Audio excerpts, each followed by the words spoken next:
Hey there, Wargamers, Justin on Paints here, and today I'm going to give you guys another update on the big old epic that is these hobby holiday boxes, and they've turned into more than just Battletech hobby boxes. They've turned into mecha holiday boxes, hobby holiday boxes, because we've got the addition of a Steel Rift core rulebook, HEV, Hex to Steel Rift converter. So if you do get one of these boxes, you'll be able to play two different games with it if you happen to be playing Battletech and or Steel Rift, or at the very least, you'll get an opportunity to try out painting a different miniature over just a standard battle mech. So, but in today's video, I figured I would just go through kind of packing these and ramble to you guys as I have done recently. I'm really excited to get these guys, or get these boxes finished, get them in some of your hands and see how they go.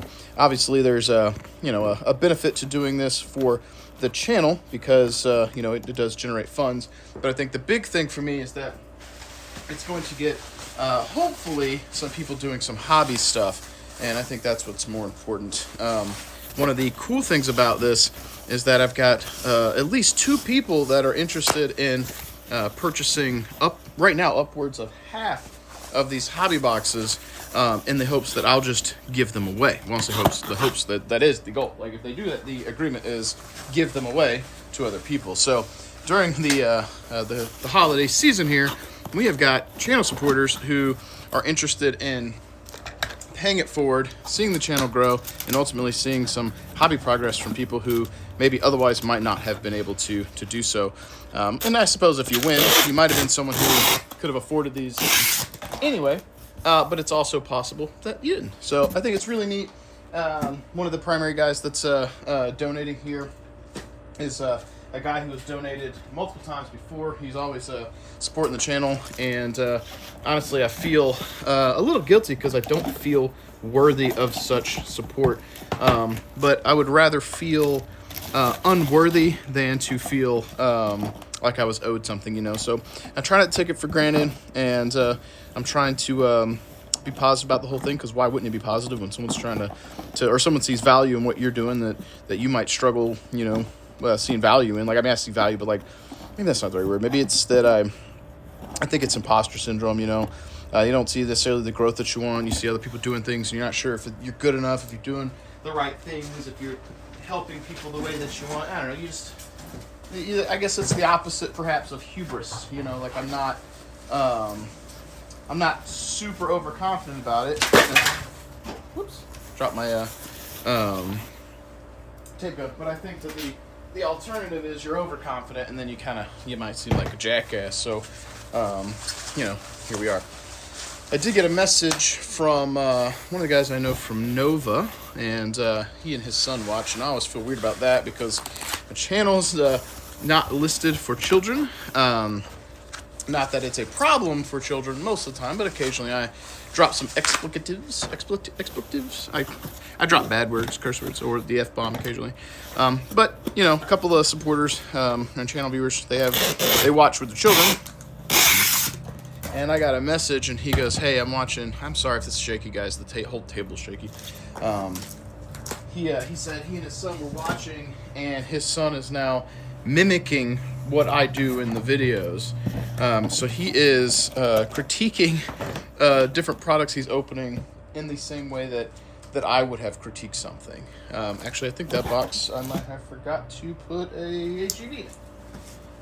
But I thought that was pretty endearing and adorable to know that somebody's enjoying content alongside their children while I do this, because I don't think I particularly cater too well to. I did indeed forget the HEV.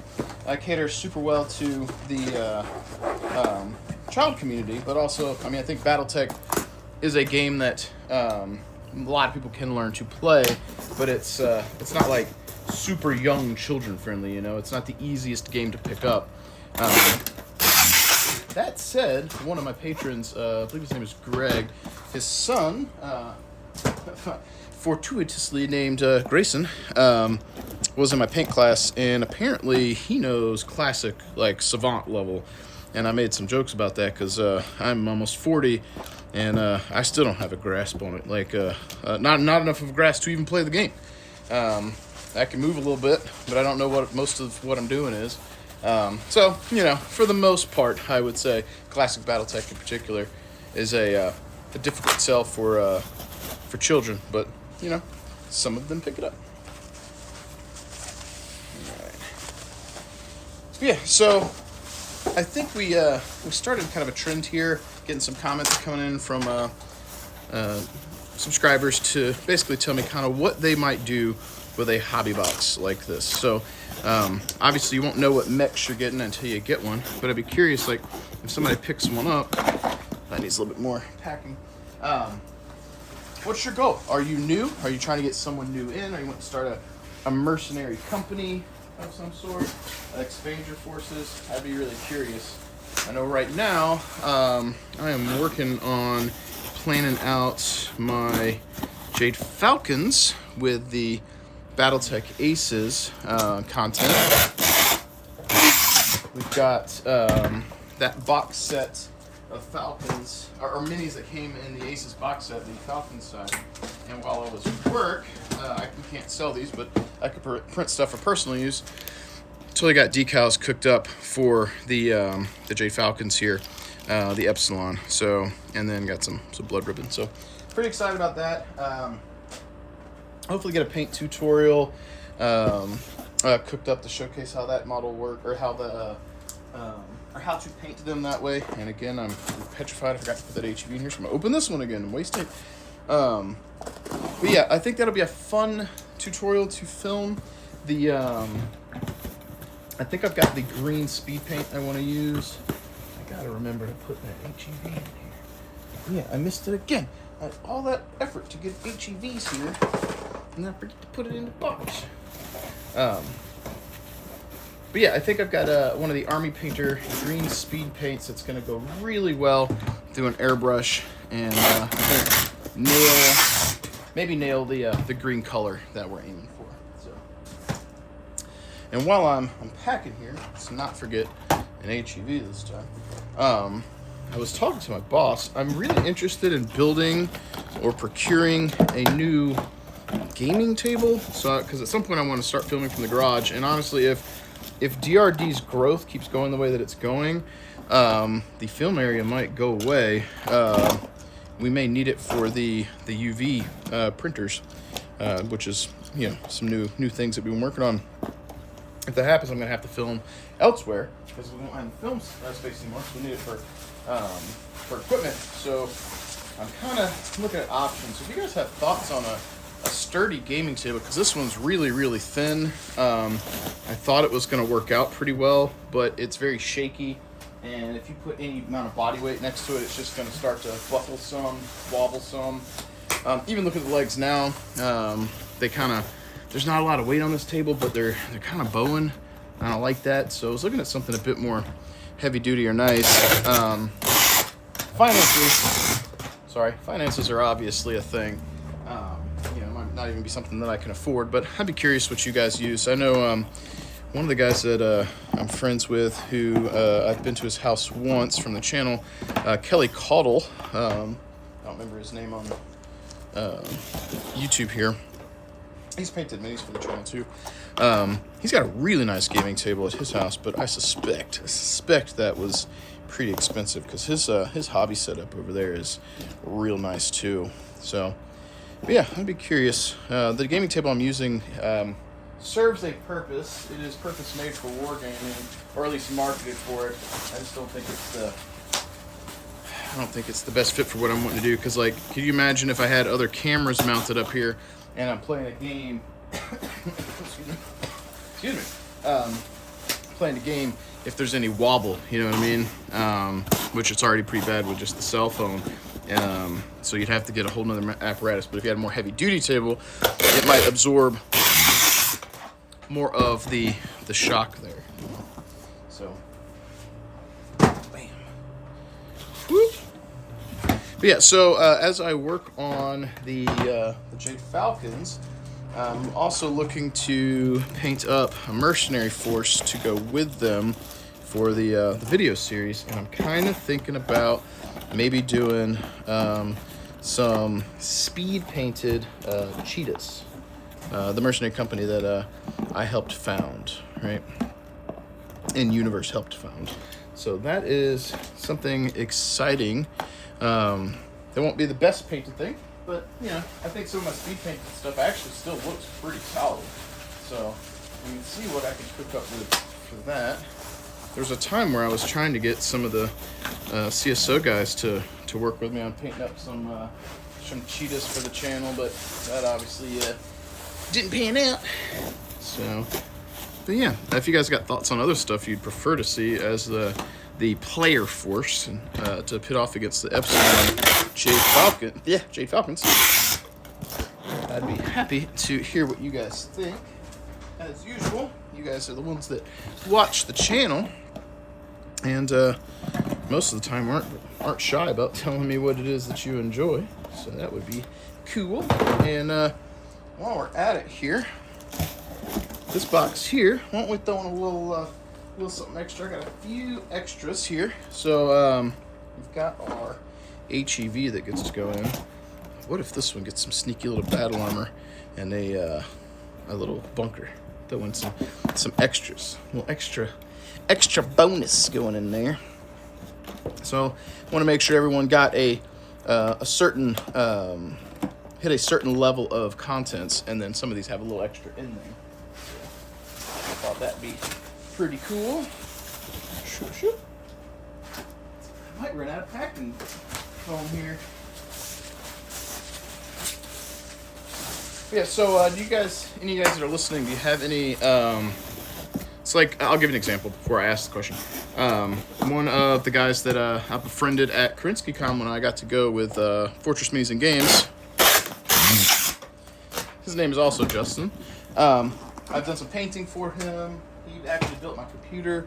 Where was I going with that? Totally blanked out. Oh, right, got it. Bring it back around. He has a ritual where I think it's every Sunday he plays Battletech with his dad. They have like a crazy long going campaign. Does anyone here have anything like that they do? Especially if it's something that you do around the holidays with family.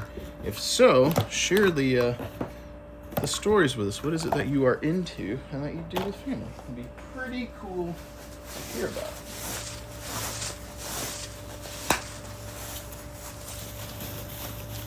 So I used to play, I could trace back to when I got into wargaming, and I attribute a lot of that to Clicky Tech, but I know my interest in strategy stuff, that started at a young age, and you know, your impressionable minds. I used to play with my father when I was young. I didn't see him that much. My parents got divorced when I was very little. But one of the games that I used to play with him was Risk and Stratego. Those guys, two of the games I used to play with him, right? And that kind of set me up for being interested in strategy games, turn-based strategy stuff. I mean, I grew up during the 90s, so of course I played a bunch of Command & Conquer. I bet a lot of people in our demographic of gamers probably played their fair share of Command & Conquer and StarCraft and stuff like that. But I really gravitated towards the turn-based stuff, so JRPGs, turn-based strategies, Final Fantasy Tactics. So then when I hit wargaming, finally got exposed to it, it checked a lot of boxes because you do a lot of the same things. It is, in and of itself, kind of a turn-based strategy game against players, real humans. Well, with aces now, you're playing against a computer, which is cool. But yeah, that's where I got my start. So, Mr. King, he has a long-standing kind of gaming campaign that he plays with his father, and I think that is really neat. I figured I'd ask if you guys do anything similar with family, or perhaps you are the father figure and you do something with your children. Share that in the comments, because we need more of that stuff. I've been in a bit of a rut, so to speak, like mentally for a little while. There's so much negative stuff happened back to back over the summer or the end of September, and it just felt like every time I turned on my feed there was death and hate, right? And I feel like we don't shine light enough on positive, happy vibes, you know what I mean? I'm not trying to sound like a bleeding heart hippie here, But good vibes is a good thing. I kind of figure, you know, if you guys got stories, if anyone else feels like I do, you know, maybe they want to hear about those, you know. Maybe that'll help them through something, or at least give them something positive to gravitate towards, you know. It might also inspire them to try something new with their family, a new tradition. You know, maybe they have a campaign they do weekly, or something they do around the holidays every year, based on what it is that you do. And I think that could be a really neat thing. And your one comment on the internet may have a profound impact on someone else, and you might not even know it. You know, that's one of the things I used to try and take into consideration when I was live streaming on Twitch, was the positive vibes that I was trying to broadcast out into the ether, you know, because you never know what other people are going through in their lives, and trying to be a net positive on the universe versus a negative, you know. So yeah, encouraging you guys to share those vibes, I think, is a good thing. And I know some of you guys that tune in, you probably enjoy listening to me ramble, because, you know, it's some guy in his garage talking about hobby shit, and that might get you inspired. But, you know, I feel like I talk about this frequently, we are so connected all the time, but not really connected at all. So we have the ability to reach out and communicate with people on the other side of the planet at any time of the day, any day of the week, right? There's a time in history, in my lifetime, where that wasn't the case. Because I existed before the internet, folks. So before modern internet as it is today. But if you go out, you go into public, you can go into a gaming store, it's almost not connected. It's like there's a sea of faces, but they're all looking down, looking at their phones. We're not really connected. So I imagine that some people, they probably tune into this stuff that I do, especially if it's just one of these rambles, because what am I really doing? I'm packing boxes. Who tunes in at this point for 20 minutes to listen to some nerd on the internet pack some damn boxes? But it's that human connection that we don't get the same way we used to. You know, like I used to call it bro time. It doesn't necessarily have to be with a dude. But my guy that used to be my best friend, that's how it was. You know, sometimes we just existed, right? You know, we both had our significant others and whatever, but like he would come over, we would just chill. It was just, there's just something about that connection. We didn't need phones. We didn't need whatever. Okay, we did play video games and we would hobby and stuff, but like we had that human connection. So I'll give you an example of things that I do sometimes.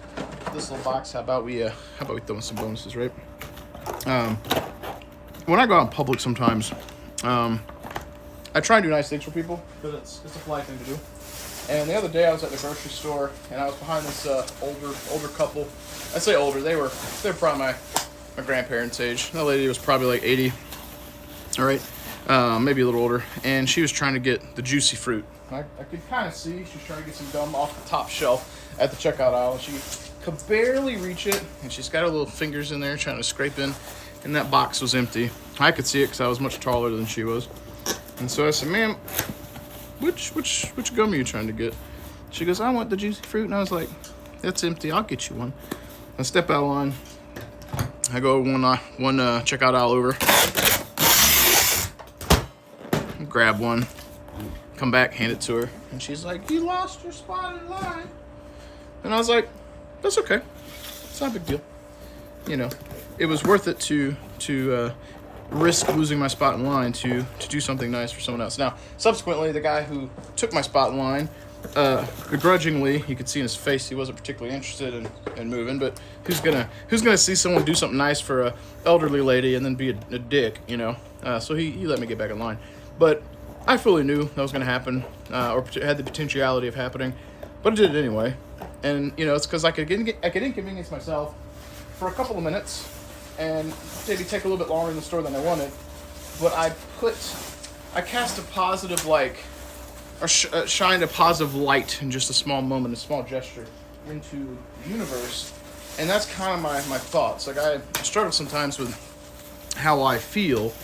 But one of the things I feel like I have a lot more control over is how I make others feel. And so I'm really trying to do better and be better, and to overcome anxiety, because I worry a lot when I interact with people. This has been a struggle, going to conventions, interacting with someone, and like, worrying, did I give them the right vibe? Did I say the right things, or do they hate me? So I worry about those things, but I can control more so how I make others feel most of the time better than I can control how I feel, So that's kind of been a focus for what I try to do. And I wish more people did that. Unfortunately, I think a lot of people get taken advantage of if they care more about others than they do themselves. But I'd rather live in a world where I'm risking being taken advantage of than live in a world where I'm taking advantage of others. I don't like that. At the end of the day, I guess maybe the word's integrity. They beat that in your head as a kid. But it's like, at the end of the day, when I lay my head down on that pillow, I can look back on how I acted that day, see where I could improve and be better. But I can honestly say to myself, you weren't an asshole to someone today. Or if you were, do better. Apologize. Own it, And I feel like there's a lot of people, especially on the internet and on socials, that everything's me. All about themselves. And, that's a struggle. I feel like that's not what society's supposed to be about. Let me check what boxes we got. 6, 12, 13, 14, 15, 16, 17, 18, 19. So 20, right? 6, 12, 15. Yep, all right. So we got 5 boxes left to do. These ones should be pretty easy because they're the big ones. I did not expect to be rambling this long, but here we are. Might as well finish out the last of our hobby boxes here, and then they'll be ready for wrapping. So my goal is to wrap them and then us be able to hopefully ship them right. We'll see how that actually plays out in practice. It might not work as well as my brain thinks it will. So we can go ahead at this point, just load these up. Steel Rift rule books, space converters. And these actually had, most of them had an extra piece of terrain too. So, all right, so bonus HEV. And I noticed these didn't have dice, so they kind of got the benefit of the doubt with some extras to make up for not getting dice. So I wanted to make sure. And we've got some extra blisters here. Now let's see if one of these is looking kind of sparse. This one's got really nice big boy in here. So we'll not put the terrain in that one. It's got a cool pin patch. This one over here, bonus little terrain. And then I've got some clan packs with some bonus vehicles. So these big ones are going to be the ones with a little extra oomph in them. And my thoughts are maybe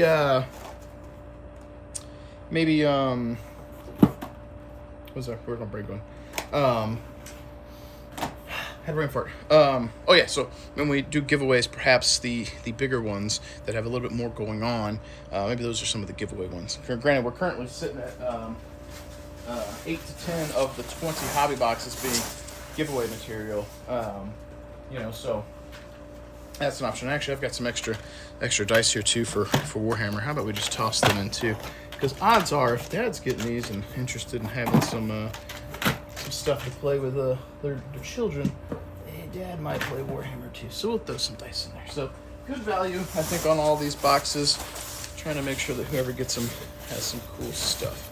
So that said, not sure if you guys want to watch me seal all of these up, but suffice to say, I appreciate all of you. And while it's been a tough go for me for the last year or so, trying to just adapt to life and the channel and whatnot. Every time I talk about that, every time I talk about my my concerns with imposter syndrome, someone in the community is always just like, politely, shut up, Justin. Like, we're here because we like you. We like what you do. And, I might not be the biggest channel out there, but it's nice to see that I get that reassurance from the community. And, that might not always be there. Some people might get tired of the sad boy sad. But I feel like the majority of everyone sees value in what I'm trying to do and I'm trying to grow. And maybe we'll get where I want to be. Maybe we won't.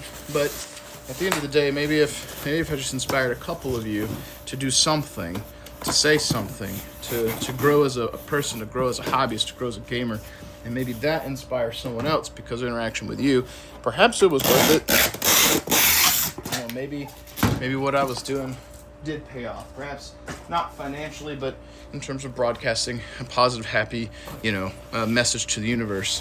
What I did connected with someone else, somewhere out there, and it resonated, and that caused you to go out and spread positivity too. It's like a light reflecting off something and bouncing and spreading and proliferating, and maybe that's a way to look at things, shining a light into the darkness to be that beacon of hope and positivity for others, and hopefully they'll light that torch and carry it too. So that said, though, folks, I've got 3 more of these boxes to assemble, and I think we're going to wrap it up there, make you guys not have to watch me sit here and pack more boxes. We'll go ahead and call it here. If you guys enjoyed this, you enjoy these kind of talks, let me know. If you hated it, you can let me know too.